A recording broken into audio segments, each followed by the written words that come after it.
सामाजिक न्याय आखिर है क्या?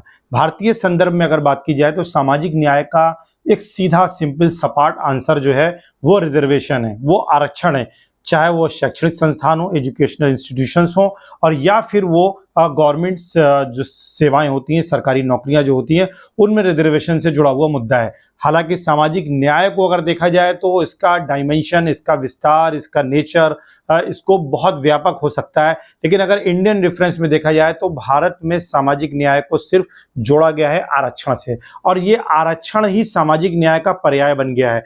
और इस आरक्षण को राजनीति से जोड़ के अगर देखा जाए तो फिर भारत की पूरी राजनीतिक व्यवस्था में इसका क्या इंपॉर्टेंस है, क्या इसका इम्पैक्ट होता है, कितना ये इम्पैक्ट डालता है, और किस तरीके से भारत की राजनीति को इंटरनली और एक्सटर्नली दोनों तरीके से प्रभावित करता है, इस वीडियो में हम थोड़ा समझने की कोशिश करेंगे। जैसा कि मैंने कहा कि भारत के संदर्भ में अगर इंडियन पॉइंट ऑफ व्यू से समझा जाए तो सामाजिक न्याय का सिर्फ एक छोटा सीधा सा आशय ये है, इंटेंशन ये है, मीनिंग डेफिनेशन ये है कि ये आरक्षण से जुड़ा हुआ मुद्दा है। अगर आप कि किसी जाति को जो कि पिछड़ा वर्ग में आती है, एससी है, एसटी है, एससी एसटी के लिए तो संवैधानिक रूप से आरक्षण का प्रावधान है, वो उनका सामाजिक न्याय हो गया, क्योंकि उनको सरकारी सेवाओं के साथ साथ लोकतंत्र के मंदिर में भी, यानी लोकसभा में आपको चुनाव में उनके लिए सीटों का आरक्षण किया गया है। इस तरीके से आप सामाजिक न्याय दलित और जो एससी एसटी हैं उनके लिए इस तरीके से सुनिश्चित किया गया है। लेकिन अगर हम ओबीसी की बात करें तो ओबीसी के लिए ये जो आरक्षण आया, ये जो सामाजिक न्याय आया, वो मंडल कमीशन के जरिए से आया। अब मंडल कमीशन से पहले कई बार कमीशन बने, काका कालेलकर कमीशन बना था 1955-56 में, उसके बाद मंडल कमीशन बना। मंडल कमीशन की रिपोर्ट काफी सालों तक पड़ी रही, उस पर कोई अमल नहीं हुआ। बाद में वीपी सिंह की गवर्नमेंट ने इसको इंप्लीमेंट किया, और इस मंडल कमीशन के इंप्लीमेंटेशन के चलते जो पिछड़ी जातियां थीं, जो कि मध्यम दर्जे की जातियां जिन्हें कहा जा सकता है, जो कि न कि दलित थी, ना शेड्यूल कास्ट थी, ना शेड्यूल ट्राइब थी, और ना अपर कास्ट में थी, बल्कि बीच की जातियां थी, जो कृषक जातियां थी, मजदूर वर्ग से जुड़ी हुई थी, या किसी हस्तकला से जुड़ी हुई थी, उन जातियों को पिछड़ी जाति के रूप में आप देख सकते हैं। और जिन पिछड़ी जातियों के लिए 27% जो है आरक्षण कर दिया गया। जब ये आरक्षण आया तो इसके चलते जो एजुकेशनल इंस्टीट्यूशन थे वहां पर इन वर्गों के लोगों को आरक्षण मिलना शुरू हुआ, और साथ ही साथ सरकारी नौकरियों में भी इनके लिए आरक्षण आया। जब ये 27% आरक्षण आया तो क्या हुआ, इसका परिणाम कि इन वर्गों की भागीदारी, जो एजुकेशनल इंस्टीट्यूशंस थे, सरकारी नौकरियां थी, वहां इनकी भागीदारी बढ़ने लगी। और धीरे धीरे धीरे धीरे धीरे ये जो जाति आधारित राजनीतिक संगठन खड़े हुए, और इन जाति आधारित राजनीतिक संगठनों ने सामाजिक न्याय को आरक्षण से जोड़ करके अपनी राजनीति भी की, राजनीति का विस्तार भी किया, और सामाजिक न्याय के रूप में इन लोगों में राजनीतिक चेतना को भी पैदा किया, और राजनीतिक भागीदारी को भी बढ़ाया, और साथ ही साथ आरक्षण के लिए भी इन्होंने कोशिशें की।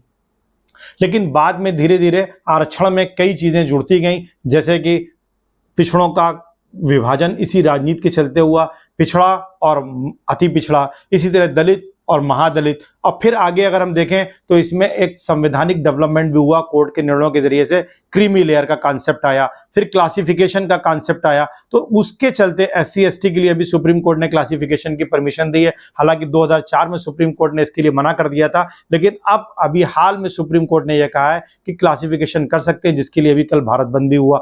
अब इसके चलते जो पिछड़ी जातियां थीं, जो दलित जातियां थीं, उनके अंदर एक बेचैनी पैदा हुई कि कहीं हमारा रिजर्वेशन हमसे छीना तो नहीं जा रहा है, कहीं दलितों को और पिछड़ों को बांट करके और उनके अलग अलग जातियों में उनको समेट करके सत्ता में भागीदारी से जो उनकी राजनीतिक भागीदारी बढ़ी है उसको कम करने की कोशिश तो नहीं हो रही है। इसके चलते जातीय जनगणना की मांग उठाई जाने लगी कि जातीय जनगणना हो। 2011 की जनगणना के बाद भारत में जातीय जनगणना हुई, हालांकि उसका डाटा जो है जारी नहीं किया गया। अब नीतीश कुमार की सरकार ने अभी 1-1.5 साल पहले जो है जातीय जनगणना कराई। उस जातीय जनगणना के समय वो इंडिया अलायंस में थे, और कांग्रेस और तमाम विपक्षी दल जितने भी थे उन्होंने इसका समर्थन किया।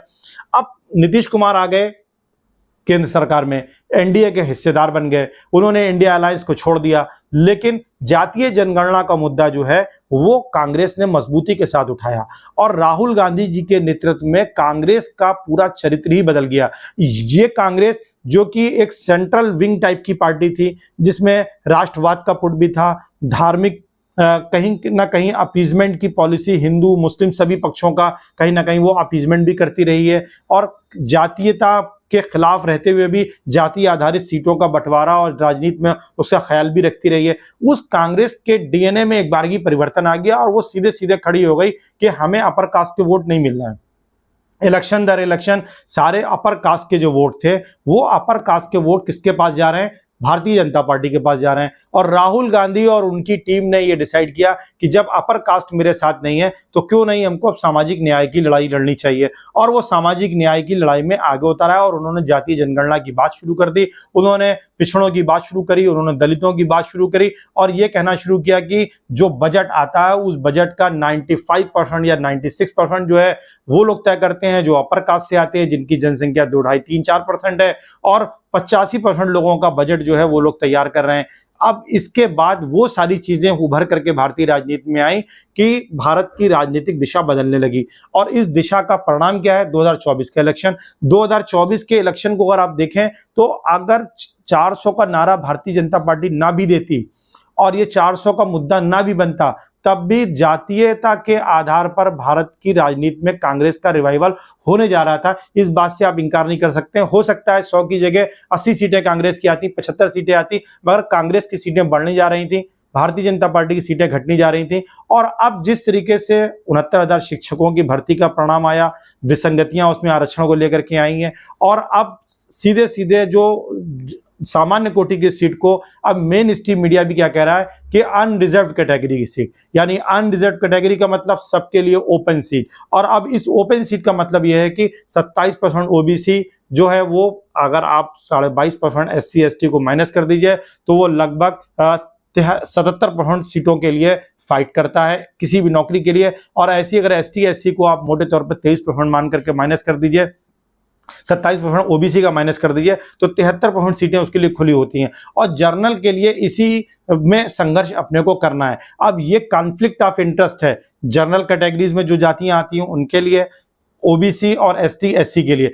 ST SC अपने कोटे के अलावा जो मेरिटोरियस स्टूडेंट हैं, जो जर्नल में अपने यानी अनरिजर्व कैटेगरी में अपना रिप्रेजेंटेशन बना लेते हैं अपनी मेधा के चलते, अपने इंटेलेक्ट के चलते, तो वो ये चाहते हैं कि उनको जर्नल माना जाए, उन्हें अनरिजर्व कैटेगरी में रखा जाए, जिसके चलते अब वो आरक्षण की जो सीमा है जो 60% ऑलरेडी हो गई है एक इकोनॉमिकली वीकर सेक्शन के लिए जो रिजर्वेशन दिया गया EWS के लिए, वो पहुंच जाता है 75-80% तक पहुंच रहा है। जैसे कि अगर हम बात करें 69,000 शिक्षक भर्ती परीक्षा में, तो 31-32 हजार छात्र जो है इस रिजल्ट जो जिसको कि कैंसिल किया गया है उसमें वो ओबीसी वर्ग के आए, लेकिन ओबीसी के आने कितने चाहिए थे? लगभग 40,000 आने चाहिए थे। इसी तरीके से ST SC को भी जोड़ दीजिए तो वो लगभग पहुंच जाता है 50,000 के ऊपर सीटें निकल जाती हैं। तो 69,000 में आप अगर देखें तो रिजर्व कैटेगरी के ओबीसी और ST SC सब मिला दें तो वो 50,000 से ज्यादा की वैकेंसी पर उनका प्रतिनिधित्व हो जाता है। और बची हुई सीटों पर जो है जनरल कैटेगरी के लोग होते हैं, और वो जनरल कैटेगरी के लोगों में भी कहीं ना कहीं आप मोटे तौर पर देखेंगे तो उसमें ओबीसी का और ST SC का रिप्रेजेंटेशन रहता है। इस तरीके से अगर आप देखें तो ये एक बड़ा भारत की राजनीतिक व्यवस्था में एक नया बड़ा प्रश्न बनकर के आया है कि इसका समाधान क्या होगा। अब Bharatiya Janata party caste census के खिलाफ अभी खड़ी है, अभी आज की डेट में वो कास्ट सेंसस नहीं चाहती है। इसी तरीके से वो लेटरल एंट्री, प्राइवेटाइजेशन, इस तरीके से कॉन्ट्रेक्चुअल बेसिस पर लोगों की भर्ती करके कहीं ना कहीं रिजर्वेशन के इम्पैक्ट को कम करना चाहती है, ऐसा उसके विपक्षी लोग कहते हैं। जो आरक्षण समर्थक हैं वो ऐसा आरोप भारतीय जनता पार्टी के ऊपर लगाते हैं, जबकि भारतीय जनता पार्टी का ये कहना है कि वो सामाजिक न्याय की अगुवा है, उसने सोशल इंजीनियरिंग करी है। अगर केंद्र सरकार में देखा जाए या अलग अलग राज्य सरकारों में देखा जाए तो जो प्रतिनिधित्व हमने ओबीसी को दिया है, ST SC को दिया है, वो पूर्व की सरकारों में नहीं मिला है। तो अब कुल मिलाकर के ये जो लड़ाई पूरी सिमटती हुई दिखाई दे रही है वो इस बात की दिखाई पड़ रही है कि सामाजिक न्याय का अगुवा कौन है, सामाजिक न्याय का पैरोकार कौन है, और इसमें लीड राहुल गांधी ने ले लिया है। इस चीज से तो आप इंकार नहीं कर सकते। अब आने वाले टाइम में government of India, prime minister Narendra Modi ji के नेतृत्व में क्या निर्णय लेगी, सामाजिक न्याय के लिए वो क्या करने जा रहे हैं, तो अगर वो कोई ऐसा निर्णय लेंगे तो डेफिनेटली जो उनका कोर वोटर है उसको एक प्रॉब्लम आएगी, और वो कोर वोटर अब कांग्रेस के साथ भी नहीं खड़ा हो सकता है। देखिए प्रॉब्लम क्या होती है, इसीलिए कहा गया है कि कोई भी लोकतंत्र जो होना चाहिए वो डायनेमिक होना चाहिए। और मैं लगातार अपने वीडियोस में ये बात कह रहा हूं कि देश के नागरिकों को, प्रबुद्ध नागरिकों को अब जागरूक होना पड़ेगा। लोकतंत्र को लोकतंत्र की तरह से जीना होगा। अगर हम लोकतंत्र को लोकतंत्र की तरह से नहीं जीनेंगे तो समाज का कोई भी वर्ग हो, चाहे वो आरक्षित वर्ग का हो, अनारक्षित वर्ग का हो, एसटी हो, एससी हो, ओबीसी हो, मुस्लिम हो, माइनॉरिटीज में से आता हो या अपर कास्ट का हो, हिंदू हो, अगर वो लोकतंत्र की जो गरिमा है उसके अनुसार शासन प्रशासन के लिए मांग नहीं करेगा तो फिर एक ना एक दिन ऐसा समय आएगा कि किसी ना किसी वर्ग का शोषण होगा।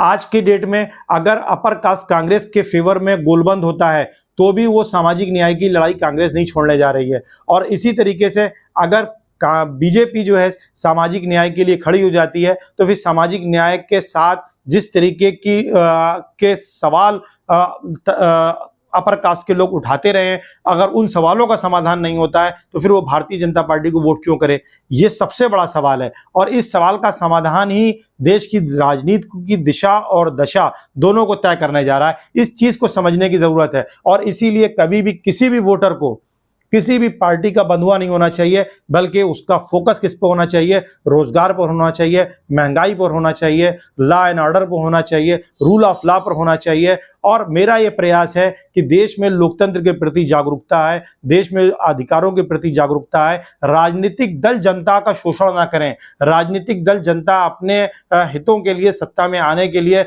जनता की भावनाओं का शोषण ना करें, बल्कि जनता ये तय करे कि देश के शासन में, देश के प्रशासन में जनता की जो आवाज है, जनता की जो मूलभूत समस्याएं हैं उसका रिफ्लेक्शन होना चाहिए। और अगर वो रिफ्लेक्शन हो रहा है तो सबका फायदा होगा, महंगाई कम होगी, सबको फायदा मिलेगा। अगर सरकारी भर्तियां होती हैं उसमें इर्रेगुलरिटीज नहीं होती हैं तो सभी को फायदा मिलेगा। और अगर हम सोशल इंजीनियरिंग के नाम पर, इसी तरीके से सामाजिक न्याय के नाम पर लगातार समाज को बांटने की कोशिश करते रहेंगे और अपनी धर्म के आधार पर लोगों को बांटने की कोशिश करेंगे तो डेफिनेटली कुछ समय के लिए हम सत्ता पा सकते हैं, लेकिन देश की समस्याएं दिन प्रतिदिन जो है जटिल से जटिलतर होती जाएंगी और उनका समाधान भी खोजना मुश्किल होता जाएगा। कैसा लगा मेरा एनालिसिस कमेंट जरूर करिएगा, शेयर जरूर करिए अगर अच्छा लगे। Thank you so much.